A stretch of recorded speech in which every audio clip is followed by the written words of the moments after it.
It is. It's Monday in California.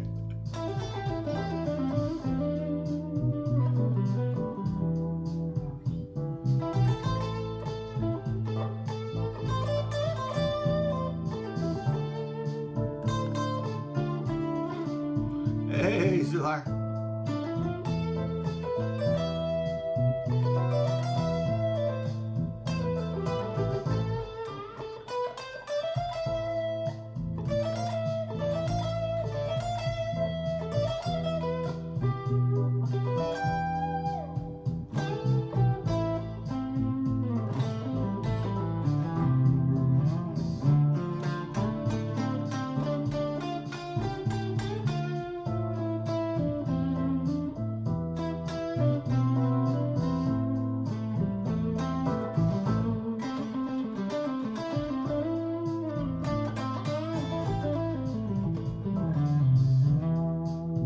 Yeah, I was bored.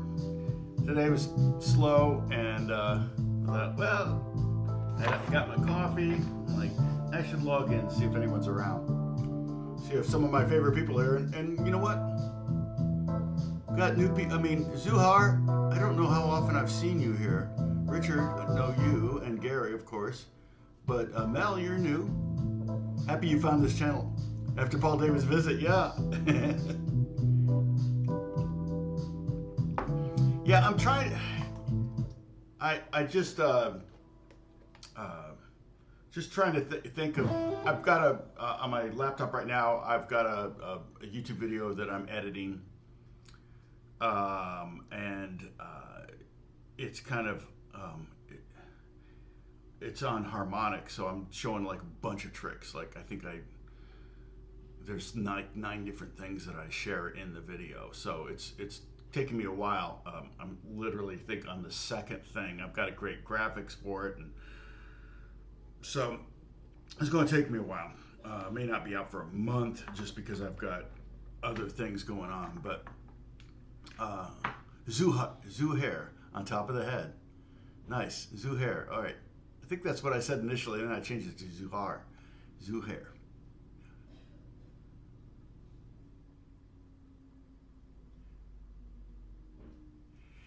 Yeah, music theory. Well, music theory, I think, is something that you can learn and keep, and because you can, anytime you pick up the guitar, you can use it, you can think it.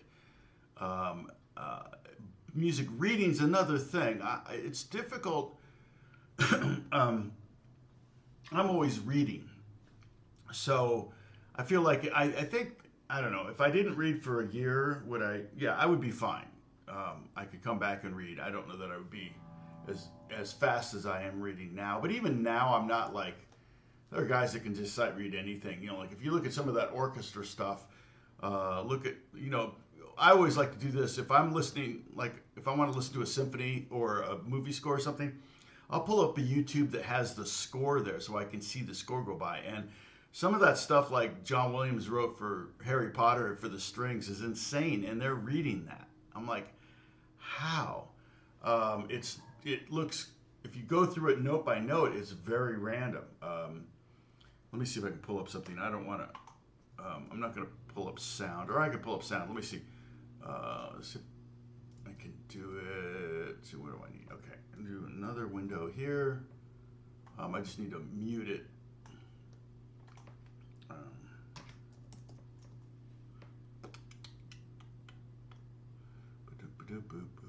Now, so let's see. Harry Potter, John Williams, score. What's the? Oh, you know what? It's Hedwig's theme. Hedwig's theme. Now, I listen to a podcast. Yeah, here it is. Okay, so I'm going to click on this. Probably get an ad, which is good because that'll allow me to mute it. Oh, no ad. Okay. Hopefully that won't. Okay, now I'm going to go full screen here. I'm going to pause. Okay. So, I mean, the violins are, you know, playing. Let's see. Now, one of the things that I do when I'm reading, okay, let's see if I can do this. Okay. One of the things I do when I'm reading is I kind of scan the section I'm going to be reading, and I look for the highest note and I look for the lowest note, all right? And then I make sure, if at all possible, I make sure that both of those notes are in one position. So if the highest note is this E flat up here, and the lowest note is like that G, then I could play here, I could play here, but whatever's most comfortable, like if the song's in E flat, I might play it there, or I might play it. That might make the most sense. This is technically written in C, but there's some accidentals. I see it go up to a D note. Oh, and it goes, yeah, it stays at D, D, C, B flat. Yeah, D, that's as high as it goes. It's there, okay. And these are 30-second notes, and so the meter is 3/8. 1, 2, 3. And so the highest note is there. The lowest note, I'm seeing a D sharp, which is there. I see an E. Weird. I'm seeing chords. This must be a kind of an accumulation of a couple instruments like violins, the string section, and maybe some woodwinds or something. But so it's like, wait, what is it? See? Yeah.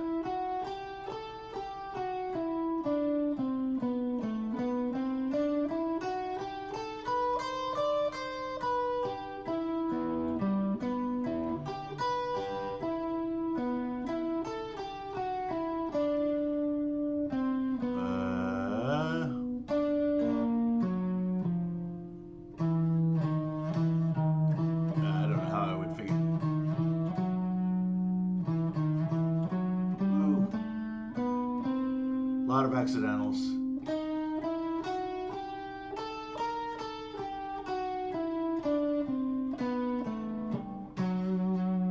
But like, I'm playing it probably it's probably 10 times faster than that.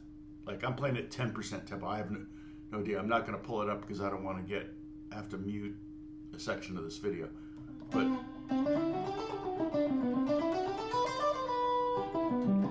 yeah. I mean, fourths are hard on guitar. On violin, they're not.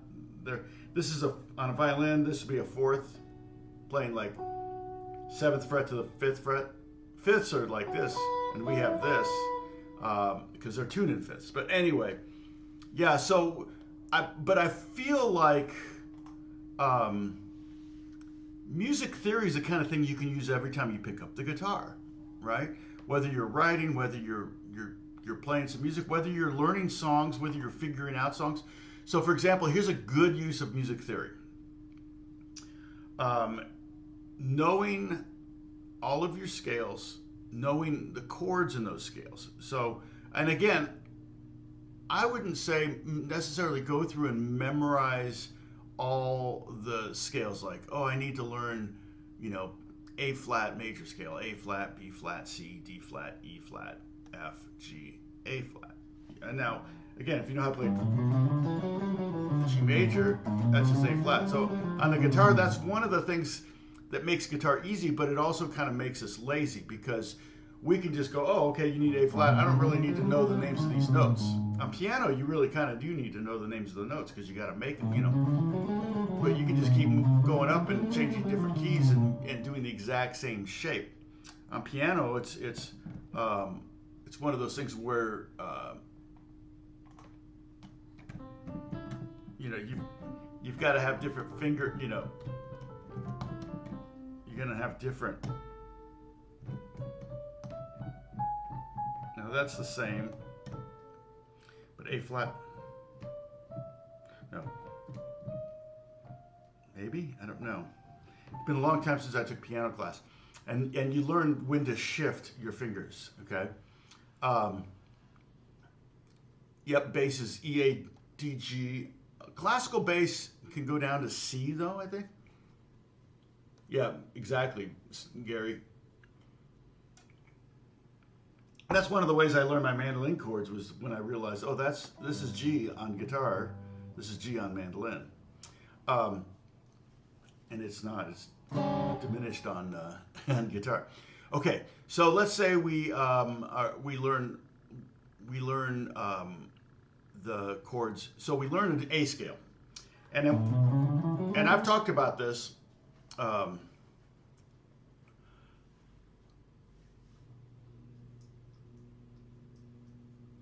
Yes, that's what that's what I'm going to talk about a little bit here. So when you have a scale, I mean, C is the best starting point, I think. But if I take C and then skip a letter and go E and then skip a letter and go G, that's C major, or that's a C chord. Okay, the first. Basically the first chord in any key, in any major key, is going to be a major key. And you learn this stuff. I mean, this is something you can memorize. It's okay, but the one chord is going to be major. The two chord, if you go to the next note, D, and then skip F and an A, D is going to be, the two chord is going to be minor. The same thing, the three chord is going to be minor. The four chord is going to be a major chord. And how do you know it's major chord? Well, basically it's based on you can hear, that's C major, that's C minor. You can hear the difference. Happy, sad, basically, is kind of how you can hear it. But sometimes when you're playing, like we're in the key of C and I go up to D minor, that doesn't necessarily sound like a sad chord. That just sounds like a different chord.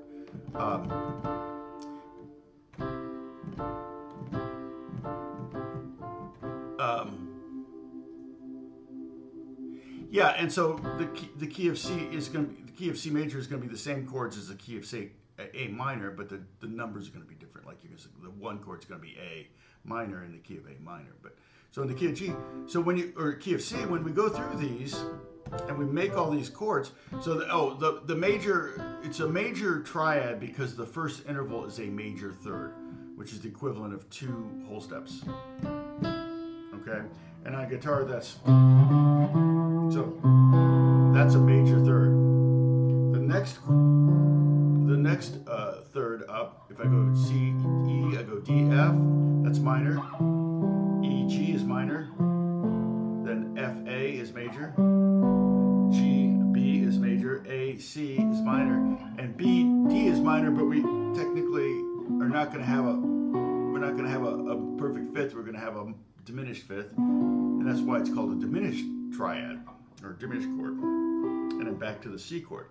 I mean, we can see it, like if I make the triads this way, I mean, these look the same from your perspective, but I'm actually got my third finger down, and then here's my second finger down. So I can try to take away there, and then the trouble is here, I'm going to be flipping you off. I don't want to flip you off. Okay, but and so the point is that, okay, so now you're trying to learn a song. So you've got a song you want to learn, and you listen to it and you try to figure out what key it's in. Well, one of the best ways you can do is try to figure out what's the first chord and what's the last chord, or what chord does the song want to land on or end on. And that's not always going to be the one chord, but it's pretty high percentage of the time the chord is, it's going to be one chord. Now, Black Magic Woman in A minor,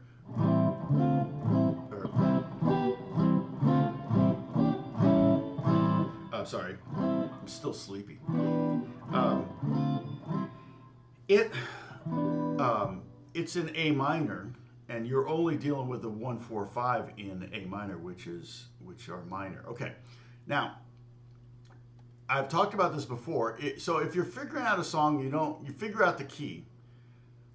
You can pretty much go from that moment, from that point, if it's a basic song, like a Dylan song, or I wouldn't say a Beatles song, but if it's just a basic song, maybe a worship song or something like that, you can certainly start with the 6 main chords that would be in any key, and that's the 1, 4, 5, probably in that order, and then the 6, 2, and 3.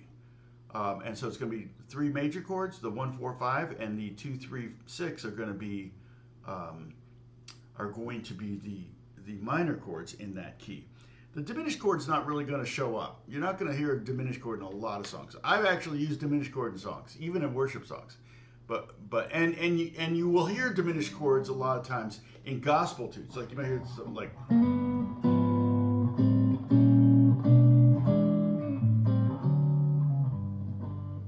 right?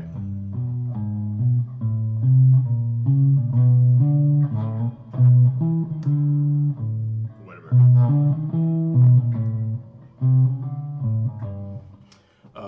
You know, like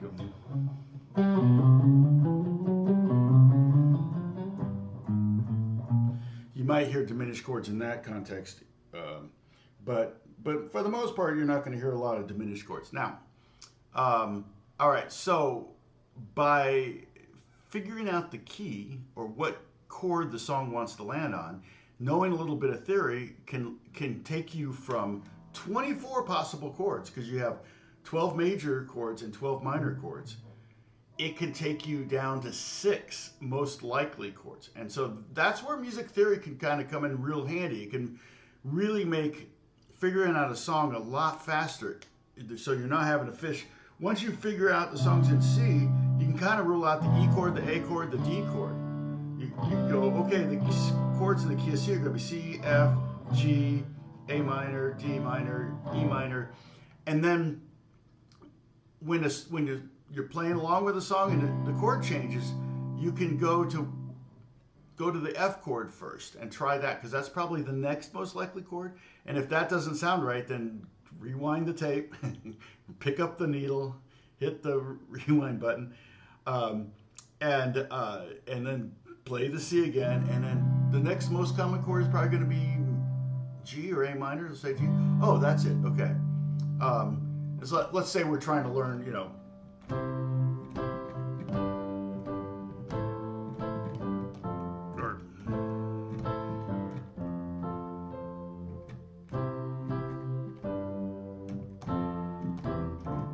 right? So let it be. Key of C.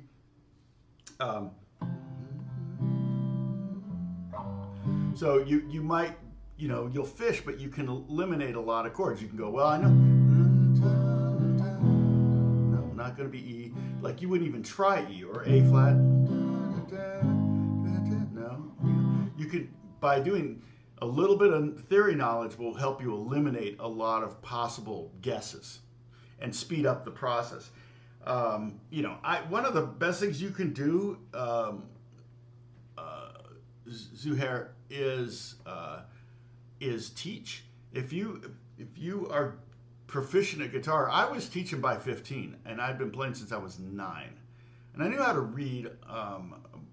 And so the kids I taught were typically like young kids, and I would get thanks, Zuhair. That means a lot. Typically the kids, you know, that I taught when I was 15, 16 would be, you know, 10, 11, 12, something like that. Pretty young. It was when I got to 18, 19, and I was teaching 20, I was teaching 50-year-old guys, you know. That was always kind of interesting, kind of how I came across my whole 7 tips for older beginners video. But yeah, so if you can figure out what key you're in, just remember that 1, 4, 5 are major, 2, 3, 6 are minor, and boom, you've got. And you know, if you figure out the songs in the key of B flat, then you're gonna have to kind of figure out the B flat chords. The notes in the B flat, and then you can go 1, 4, 5, 2, 3, 6, and those are going to be your the funds you target first. Now, and so for me, that's probably one of my most common uses for music theory. The next most common use for music theory would be soloing. So if we've been talking about this on, you know, the pentatonic scales.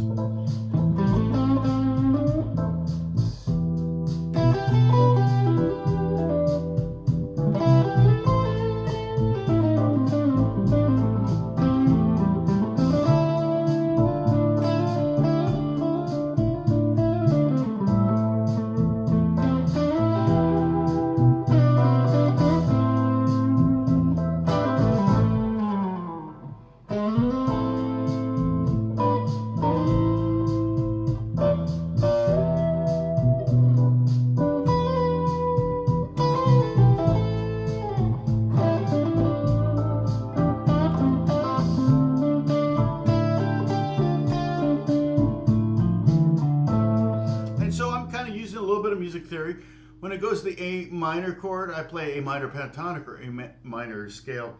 When it goes to the D minors or the E minor chord next, I might play E minor pentatonic. I might play E minor blues. I might play, also might play just A minor diatonic scale, or I could play E Phrygian if I really want to think about what E scale, you know, if I really want to play around with that F note. It's not bad. I mean, the F note works.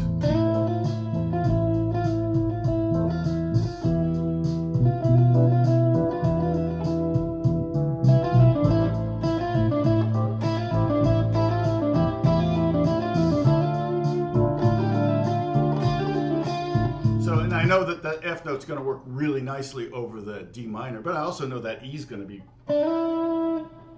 freaking sexy. That E note, we should do a video of all the sexy notes. You know, like, yeah, like. We'll just do the sexy notes. I hope my new video, it's gonna take a lot of work. I mean, what's the last video I did? That one wasn't too much work. I've changed a couple things. Let's see, where was I? Oh, here we are. Okay. I need to go. Oh, I need to go to Safari. Sorry. On that video, if you haven't seen it, I'll give you a link right now. The 1-4-5 major 2-3-6 minor. Yep, major minor. Yes, for major scale. So if you're in a minor key, it's going to be 1-4-5 are going to be minor, and then the majors are going to be 3, 6, and 7. All right, 3, 6, and 7. You could figure that out yourself. So here, okay, and just Zuhair and everyone. I'm talking to everybody here when I'm talking about this stuff. Let's see how much that last video's got. I mean, it's not even 1,000 views. It's about the all D string guitar. It was a Paul Davis thing. The previous, yeah, my videos are just not doing anything. The new favorite tuning. The fifths got almost 3,000 views. Actually, the video I did with my friend.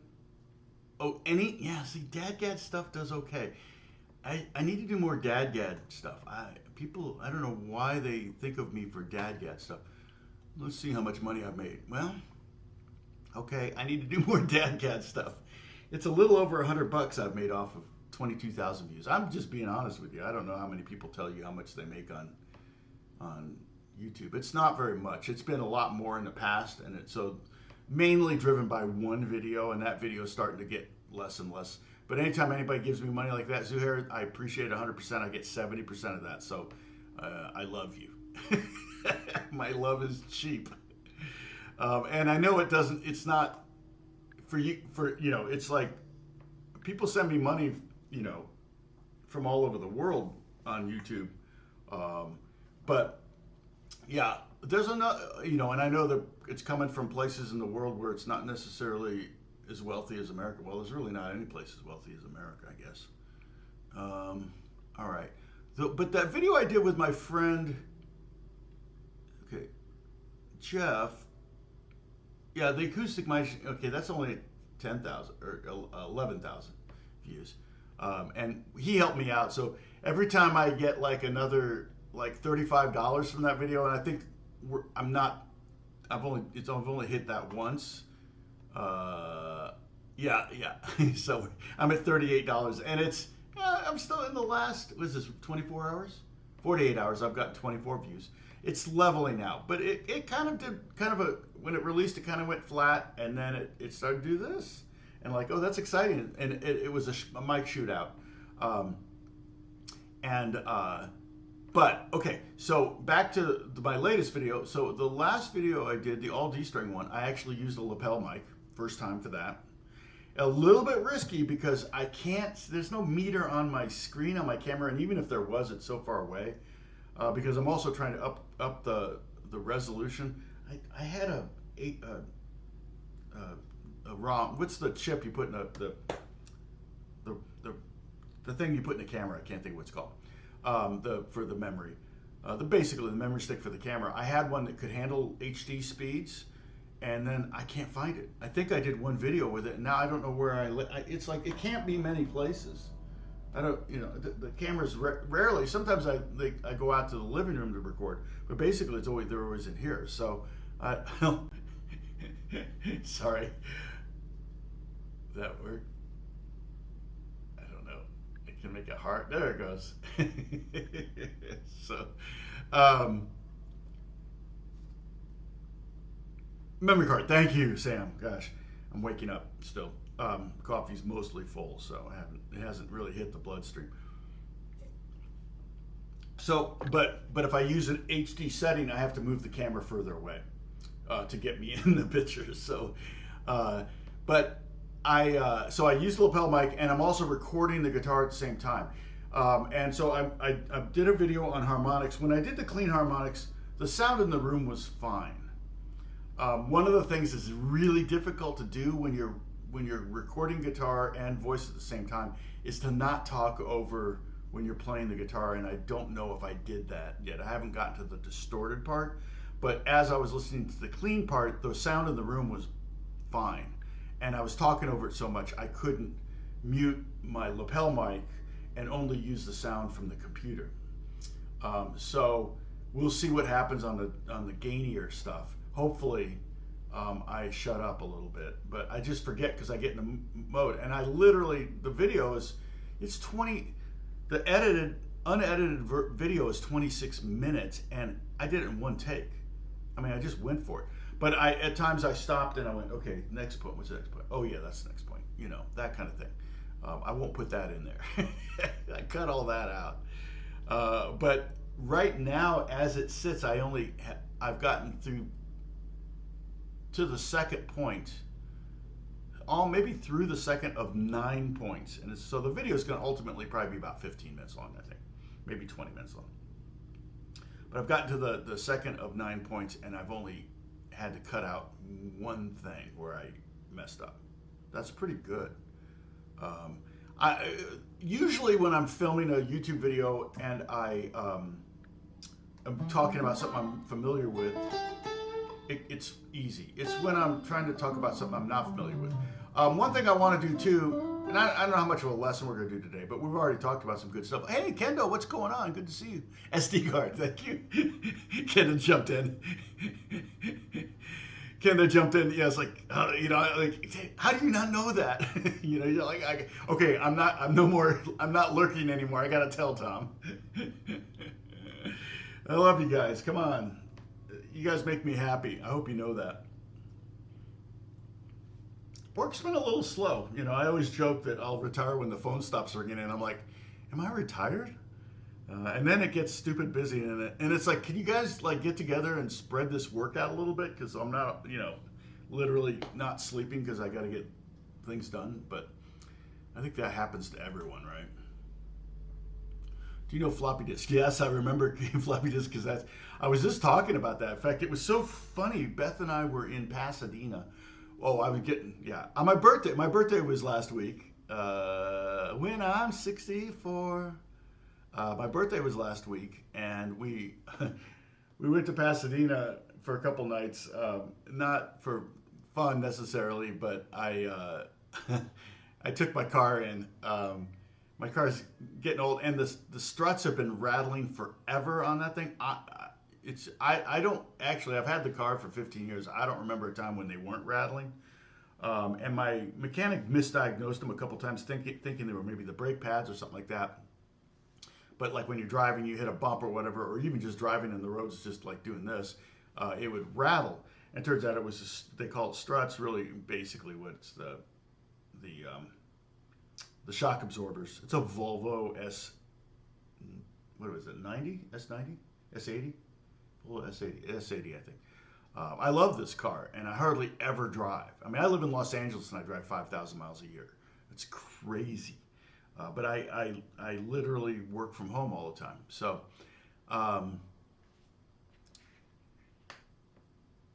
DOS 5 with 20 megabyte hard drive. Oh my gosh. That's crazy. I remember those days. I do. although I didn't have a computer back then.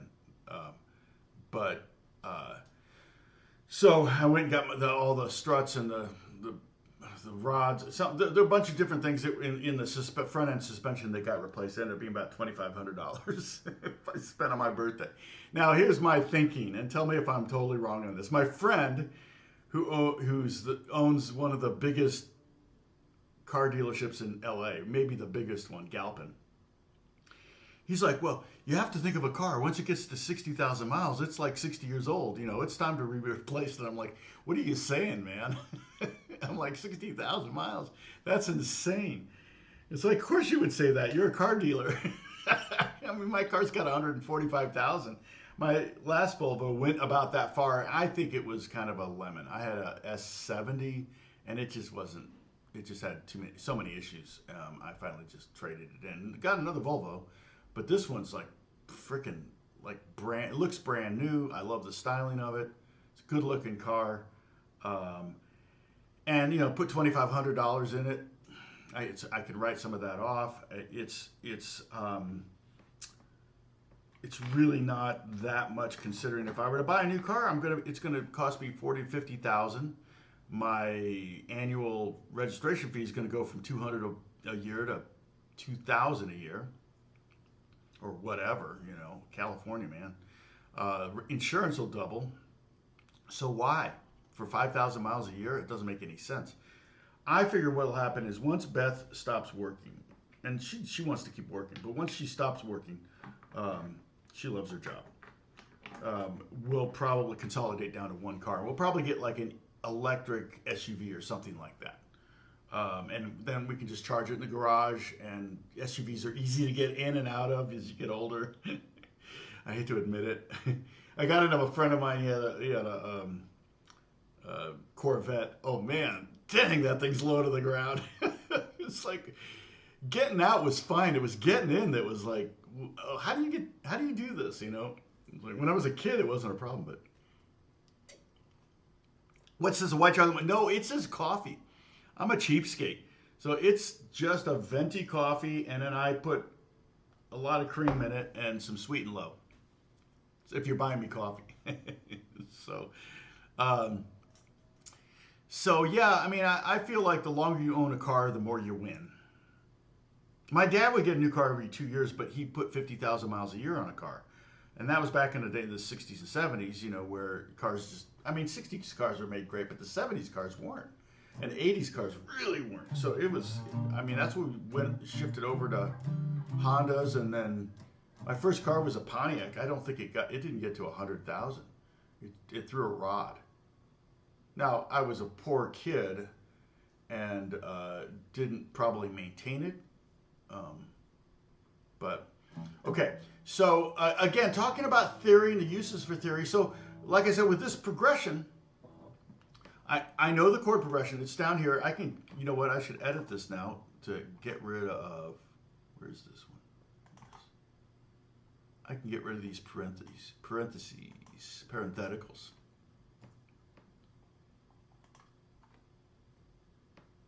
Right? Because this is indeed the progression now. So, let me see. Boom, done. Okay. So A minor, E minor,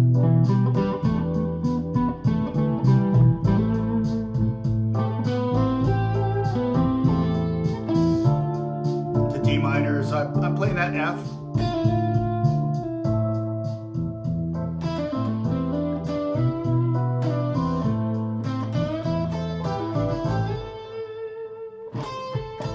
Now, I'm finding that on that last chord, okay, it's a 12-bar phrase. The last chord is the one chord on bar 12, and it just hits, right? I'm landing on the root every time. It's kind of breaking the rule. One of the rules I say is don't land on the root too much.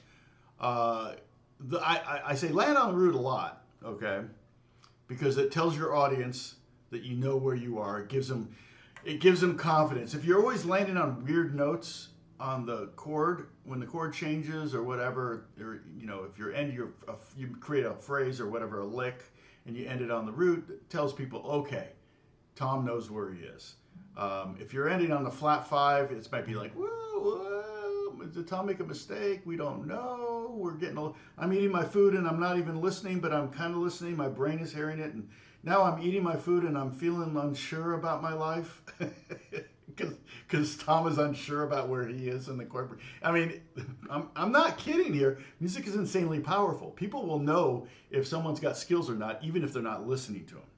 And I'm not just talking about pitch. Obviously, everybody's going to be like, ugh. But if someone's soloing and they don't have skills, it's like, it kind of makes them uneasy. And so that's just kind of the way it is.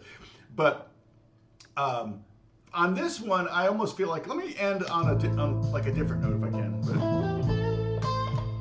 go to E minor.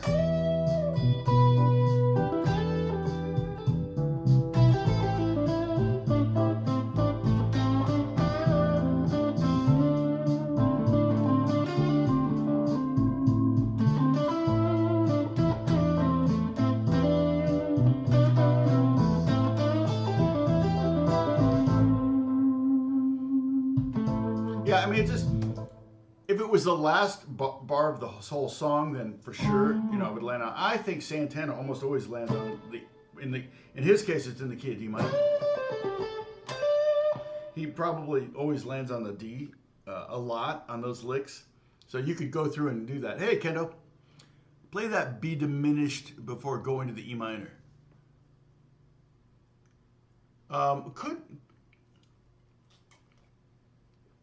The flat B, or you're thinking like a B7. I could do something like that. The chord before that is A minor.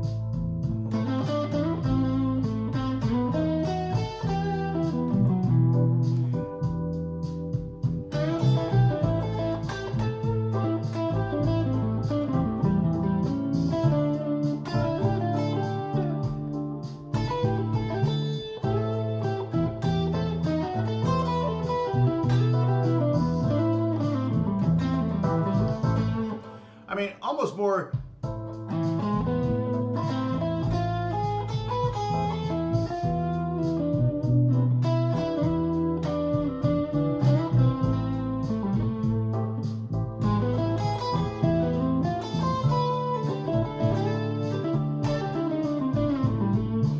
Sometimes it works. If the chords aren't there, though, like it.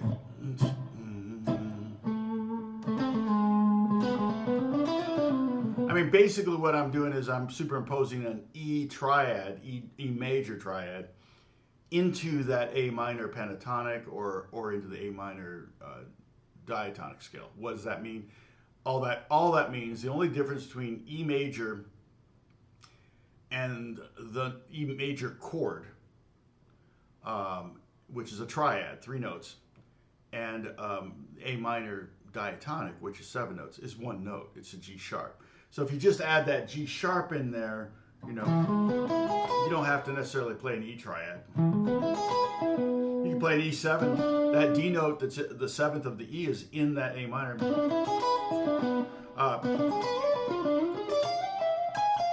You could do a diminished lick.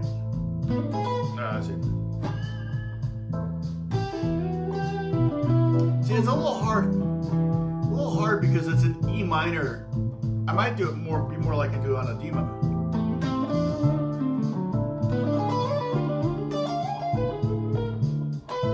Yeah.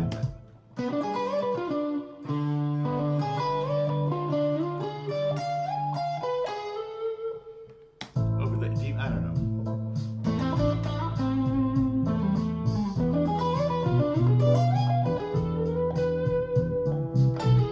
Timing would be different.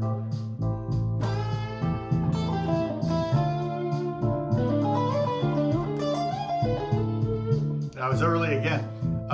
That lick is faster than I think it is. All I'm doing there, just so you know, is I'm playing kind of minor thirds. I'm kind of playing like a E minor or a minor 7th, a diminished 7th arpeggio. 4 4th fret on the 3rd string, 7th fret on the 3rd string. Then I'm playing the 6th fret of the 2nd string, and then I'm doing the same thing 4 and 7 here. So it's 4, 7, 6, 4, 7 backwards, 7, 4, 6, 7, 4. Well, I'm getting rid of that middle note, so I'm just playing the 2 outside notes. So it's like it almost feels like a pentatonic lick that you skip a string on.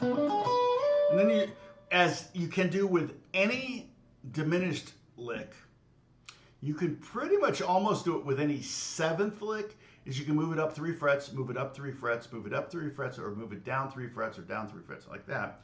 I could have gone.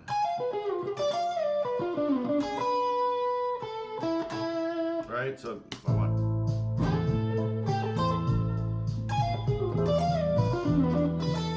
Yeah, I'm just getting set up. Here we go.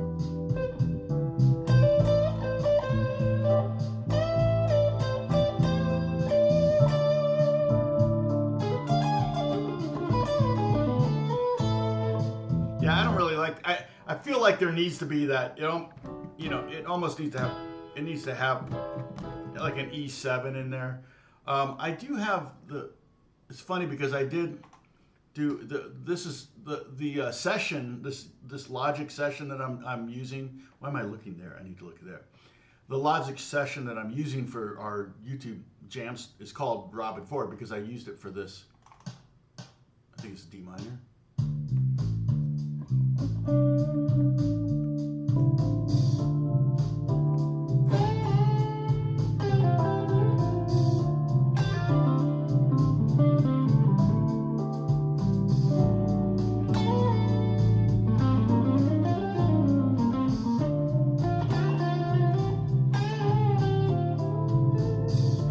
So this is just sitting on D minor for the longest time. And then it goes to like G major 7 with it over A. And then it goes to E augmented. Or I'm sorry, A augmented. You can put a flat 9 in there.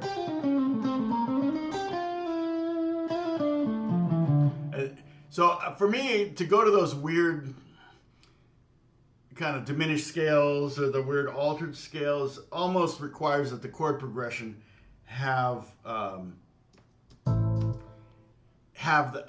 something, a dominant 7th chord to kind of encourage it, in my opinion. Was a long note? Yeah. I did that jam, the Robin Ford one, to help me practice that.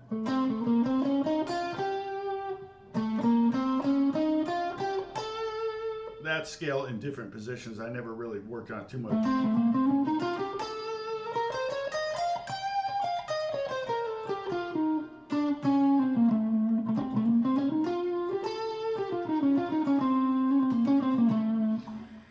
And what would that scale be?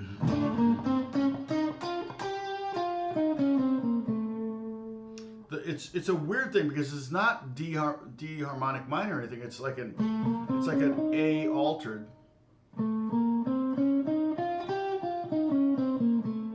The Sam might know. Sam, are you there? Sam Stamos?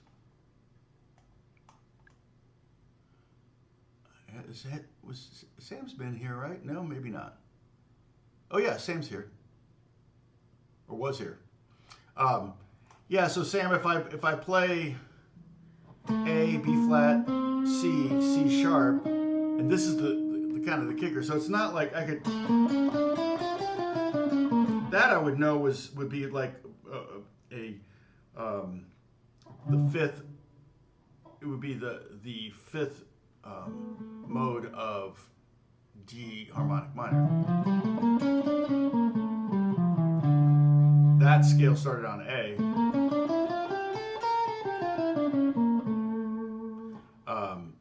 So it'd be the 5th mode. And Sam, we went through this just last week. Dang it.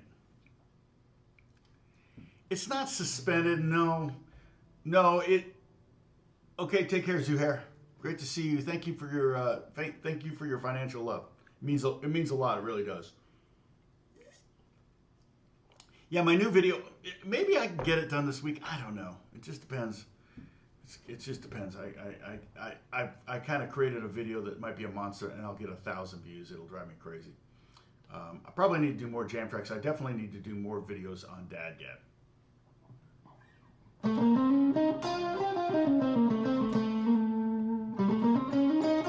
Yeah, so I would call that basically like an A altered scale. So don't worry, there won't be a quiz on this, but here are the notes, the values of the notes. It's super interesting if you look at it from the perspective of an A7 chord, because it's really not being played over an A7 chord. It's being played over an A augmented chord, which is one of those chords where you're like, how do I play over an augmented? You know, everybody goes, oh, you can use the whole tone scale. And there's a big chunk of whole tone scale here. That's a whole tone scale. So 6th fret. In fact, here's something you can do. So the diminished thing, remember we just did that? It was like, you can just go up 3 frets and it works. Whole tone scale, you can just go up 2 frets. They used to use whole tone scales to kind of imply someone was dreaming. Right? It would be kind of that. But so this part of the whole tone scale is just 3rd string, 6th fret, 8th fret, and then the next string down, 6th fret, 8th fret. So a total box. And then slide it up 2 frets.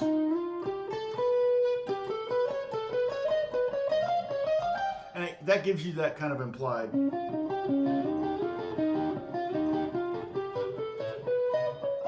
That kind of implied thing. And then technically that works on that chord, but Robin Ford came up with a better scale.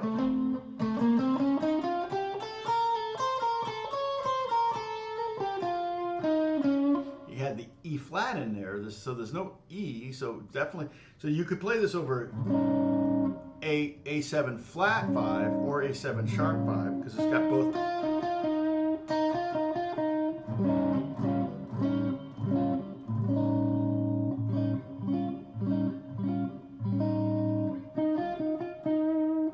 It has a C sharp, which is the 3rd, has the sharp 9 and the flat 9. So when we talk about altered chords, in fact, the scale is insanely useful. Okay, when we talk about because you can literally write this.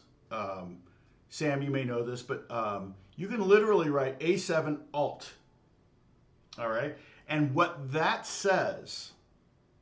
There's 2 notes that you can alter in an altered chord. It's the 5th and the 9th. So in other words,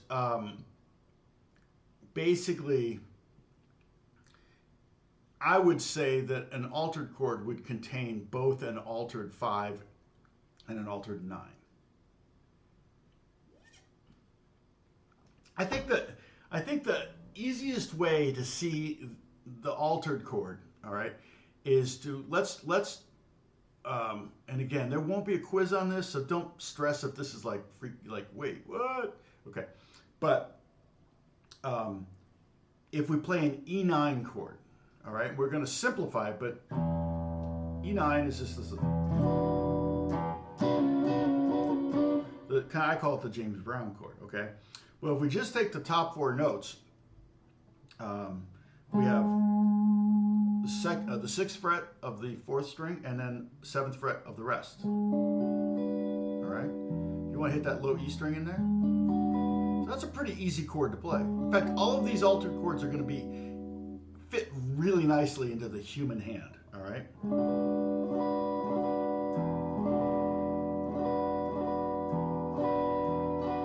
Okay, so what we have is this note. The one note that's on the 6th fret is the 3rd, is the G sharp. So again, no quiz on this, but just kind of listen to what I'm saying here with these notes.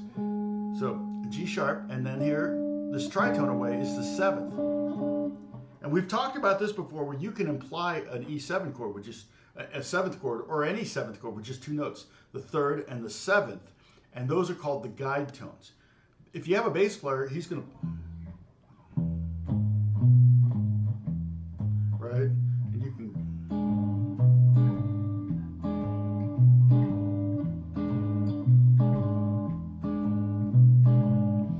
all I'm playing is up, my my guitar.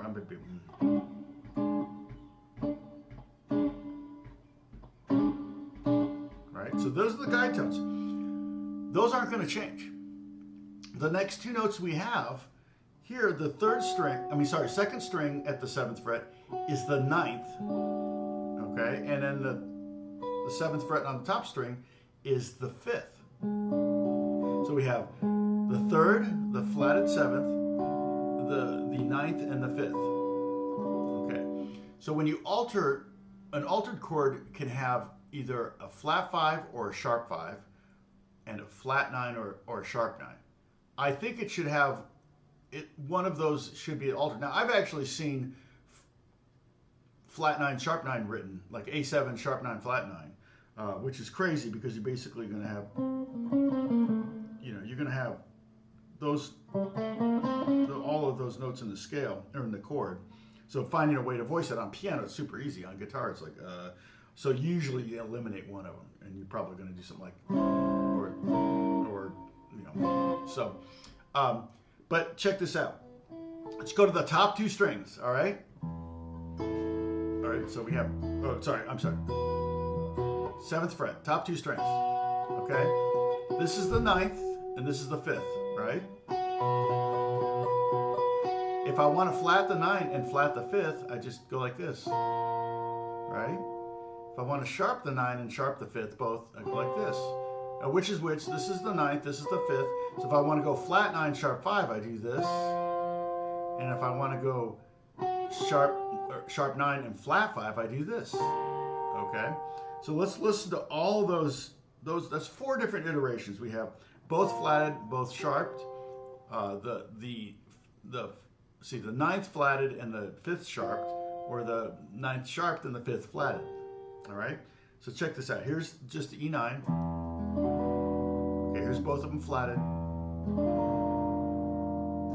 Really helps to hear that low E with it, if you can hear that. The reason is, otherwise this will just sound like a B flat 7 chord. Which again, boom, there opens up some music theory there. You're like, wait, so E7 flat 5 flat 9 is basically B flat. Wait, that's a tritone away. That's right. Why do you think they have tritone substitutions? When you do a tritone substitution, like from E to A, and you do the B flat on the way, you're kind of implying that flat 9 and the flat 5. Okay. Now, if we were to do both sharped, it would be this, and that looks like a little B flat 13 chord. But if I play the E with it, kind of sounds like that first chord in the, it's not, in Steely Dan, what song am I thinking of?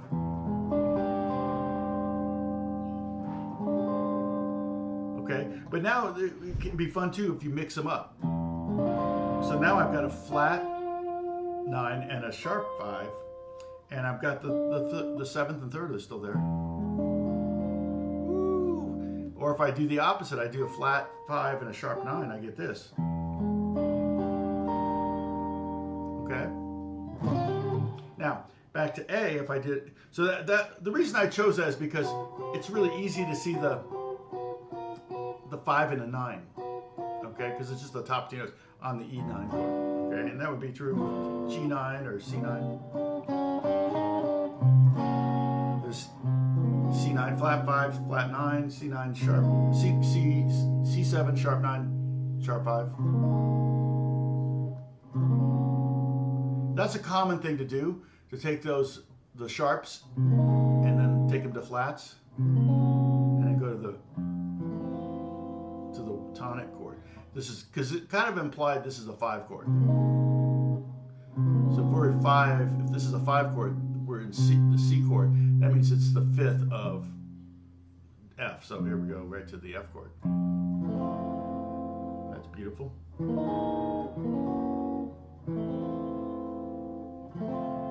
All right, now, if we were to do it over an A7 chord like this, which is what the Robin Ford thing was, the 5 is here and the 9 is here. So we can get into a bit of a stretch if we flat the 5 and sharp the 9. You see that? So if I flatten both, we get this. If I sharpen both, we get this. If I flat sharp one, I do that. But then you get the split. That's the hard one. So that's why I showed you the E first. But like that would be a very common chord, and it looks like a E flat 9 chord, right? But it's A with that A note in there. It's A7 with a sharp 5 and a flat 9.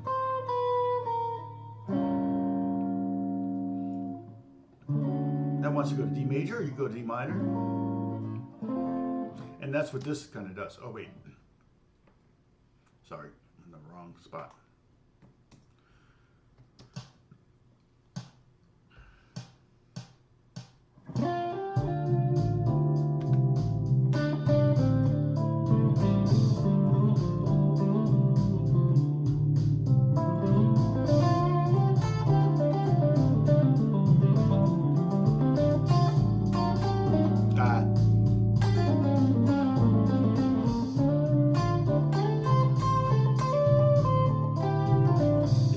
Harder to play over that major, kind of D major chord. Going from D minor to D major.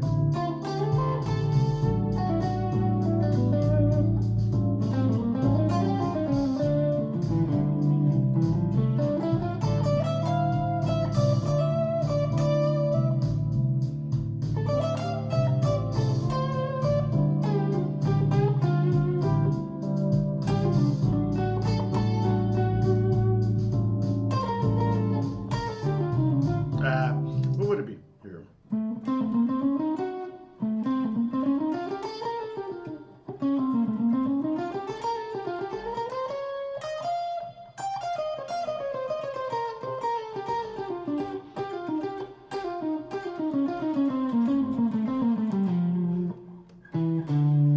Yeah, it's you really do have to kind of, the weird scales. I mean, you know, we did the work with the pentatonics. It did the work with the diatonics. Now you got all these weird altered scales. You got to find them all up and down the neck, and it's like, do I though? Because how often is somebody asking me to play over it? You know.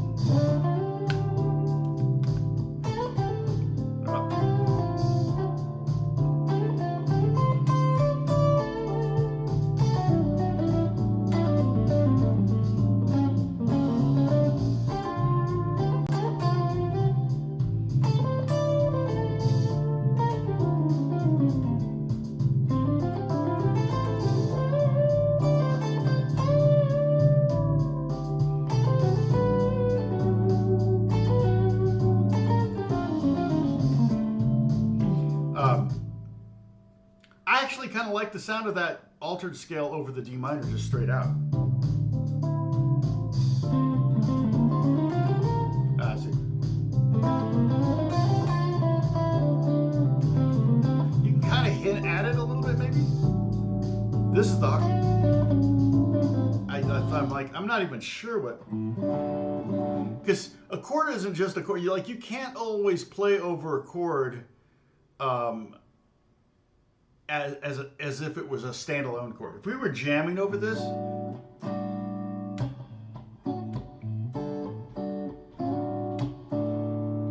because basically what's happening is it's top 4 strings. It's 5, 7, 7, 5, and then it's 5, 6, 6, 5.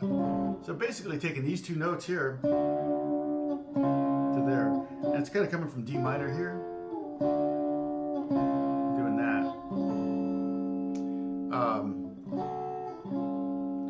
And then going to D minor, right? But so this chord, if in a vacuum, if I were just to jam over that one chord, I could do a billion things. But what I'm coming from, the D minor, going to a D major is weird. Like you really almost have to write some ideas if you were gonna say jam over.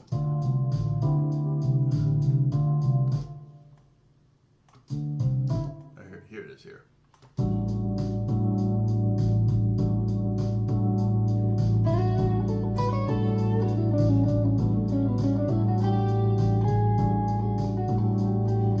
Yeah, it could go B minor pentatonic.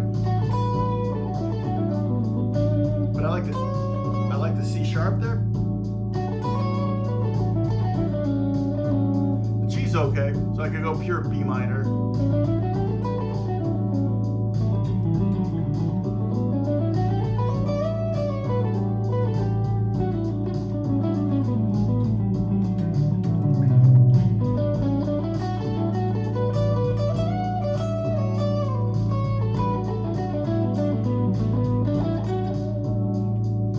If I just did the going back and forth between the other one.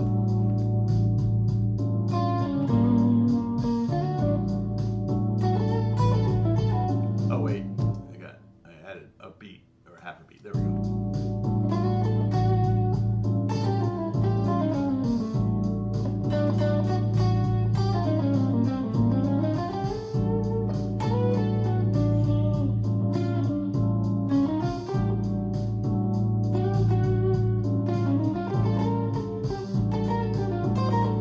That's one of the nice things about having a DAW, you know, a digital audio workstation, in my case Logic. You can totally do this with GarageBand. You can loop any section of the song you want to work on and kind of hammer it out and kind of come up with some. But yeah, to me, it's almost not that moment that's the hard moment to kind of figure out. It's more the moment going from the D minor to, and again, this is kind of based on a Robin Ford progression. Similar, I don't think it's exact, but definitely goes from D minor to D major, and you're like, wait, what? And he makes it sound, you almost want to solo and make it sound like nothing's changed, if that makes sense. I'm not sure how to do it.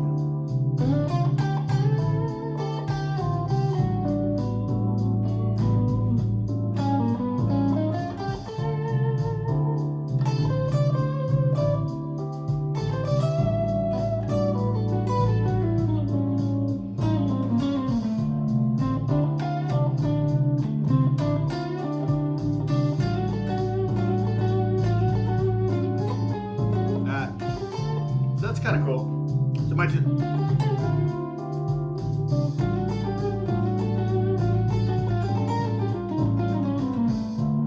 that's kind of cool. So kind of do more of like a bluesy thing over the D.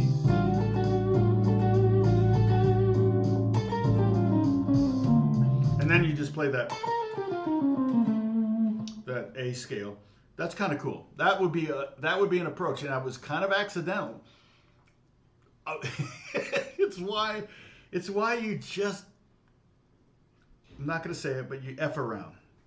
And oftentimes, like when I'm not in writing mode, but when I'm in writing mode, I will record. I'll just put the thing in record. I'll make a loop that's 3 days long, and I'll just start playing over it. And if I do something, I could stop and go, wait, I like that. I'm not going to go back and listen to the whole thing. That's not going to happen. It's more like I'm just experimenting, and I want to catch it if I do it, so I don't have to try to figure out. Wait, what did I just do? I can go back, listen to it, and figure it out.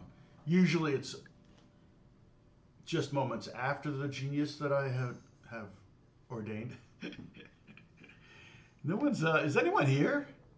It's like, oh, it's dropped off. We're down. Where are we at? 13. Oh well, we've got up to 20, 22. Not bad for an unexpected. Bruce is going to be mad. Holly, well, do we have any? Oh, we have Dennis and Bob's here, right? Is Bob here? No, just Dennis. Dennis, you're the only moderator, keeping everybody at bay. Hey, Justin, right? Oh, you asked me, all right? Yeah. But yeah, it's not suspended, but I understand what you're saying because. Suspension, it's suspenseful. So that's a little different, right? Suspended and suspenseful. This is, like, that's suspenseful.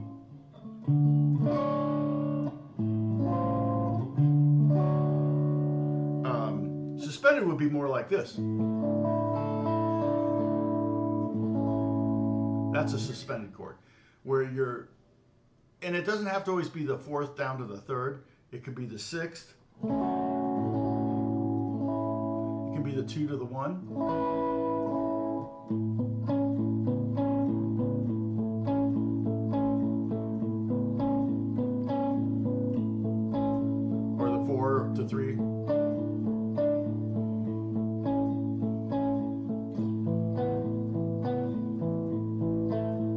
there's the 2-1. I could go 2-3.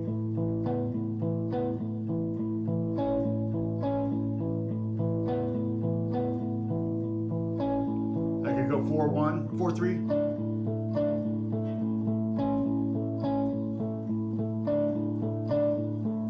I could go 6-5.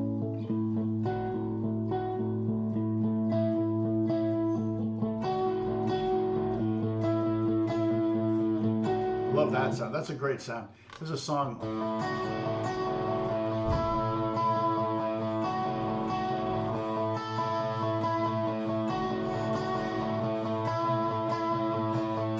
I don't even know what that is, but it's cool.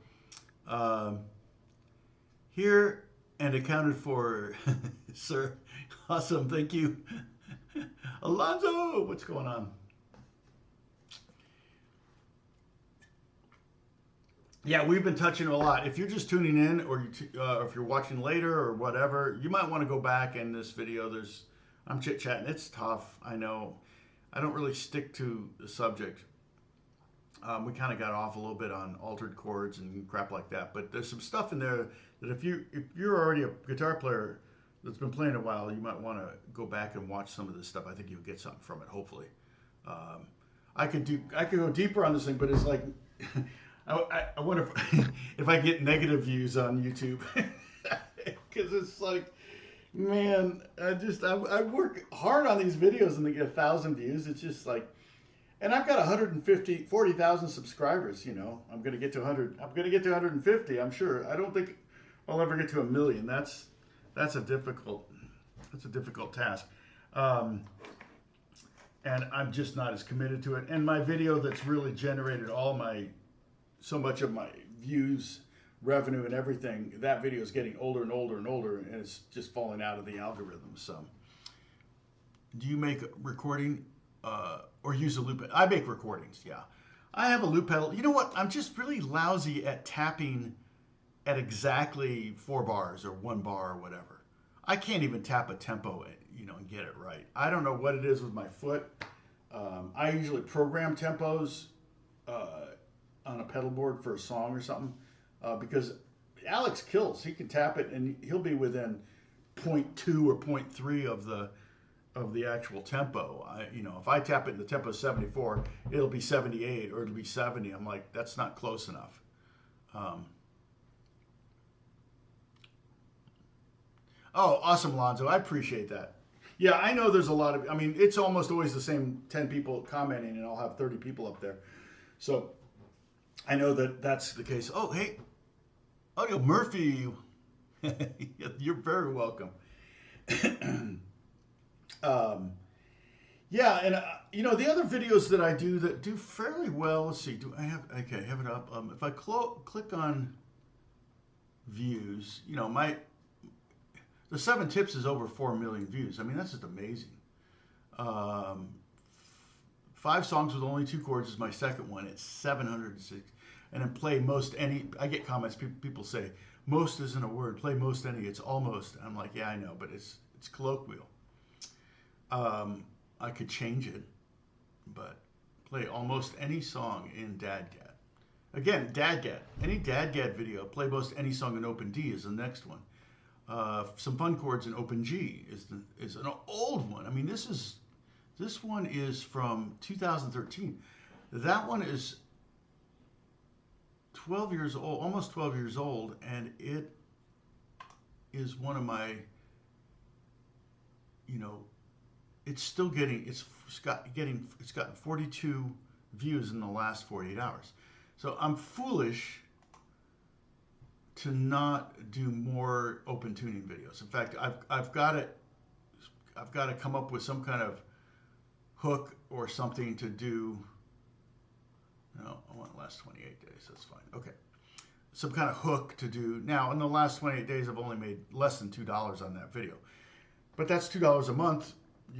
Is that going to be forever? I don't know. Maybe if I can get enough, if I could get 1,000 of those, that would be $2,000 a month. That would be great. Nowhere near that. So there was a month I made 2,500, I think, on YouTube. that was during COVID, and it was a blessing because I just started live streaming every day because I thought, like all musicians, we were gonna all lose our jobs, and COVID hit less than a year after we bought our first house, and I'm like, oh great, here we go, and you guys saved me.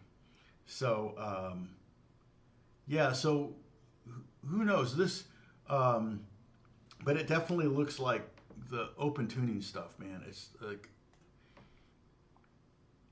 yeah, anything I've done with DADGAD, let me just see. DADGAD, for example. I've got 17 videos, but that includes live stream stuff. So if I click show all, in order of views, yeah. So yeah, it's, you know, not going to generate there's one, play most any song in DADGAD, and then chords in the DADGAD tuning part 1, chords in DADGAD tuning part 2. Part 1 has 188,000 views, part 2 only has 33,000 views. Interesting, huh? So I don't know what it is about that, but some fun scales in DADGAD, some fun DADGAD progressions was the most recent one I did, and that was over a year ago. So yeah, I haven't really touched. Oh, and jazz chords. Yeah, that was a while ago. Jazz chords and DADGAD. That really didn't. I mean, it was 6,000 views, but that won't generate any revenue. So neither will this video.